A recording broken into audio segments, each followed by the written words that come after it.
fellow activists, colleagues, Democrats, but more importantly, fellow South Africans.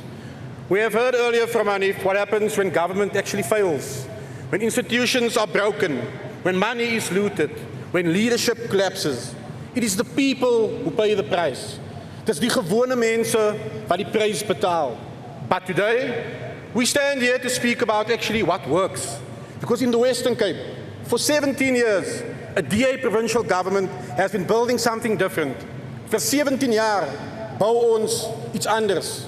Not overnight, not through slogans, but through consistent, committed governance over time. 17 jaar het nie per toeval gebeur in ons provinsie nie. Dit was 'n keuse.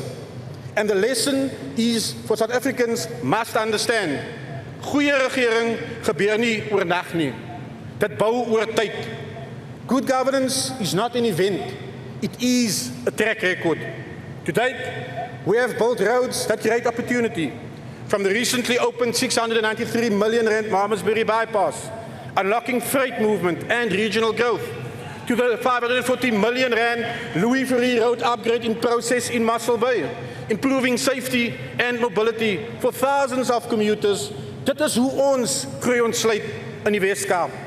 Over time, we have delivered housing, schools and clinics that restore dignity.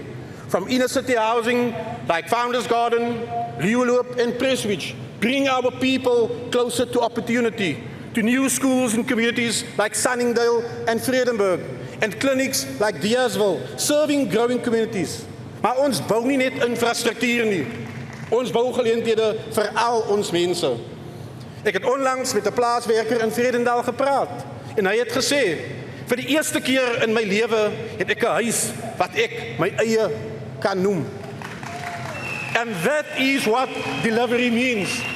It's not just about our projects, but the dignity made possible through those projects. And here is the difference. Where other parties govern for the next headline, we in the Western Cape will govern for the next generation. Ons bou vir môre. Ons bou nie net vir vandag nie. And if you do not govern with discipline and commitment over time, believe me, you will not deliver. Fellow activists, this is why the DA story matters. Because it is not a promise, it is proof. Dit is nie beloftes nie, dis bewys. Because only the DA has shown over time that this is actually possible.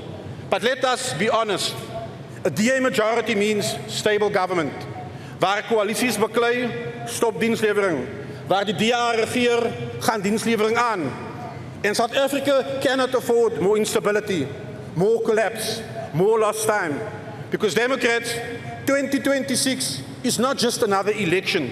For all of us, it is the foundation for 2029.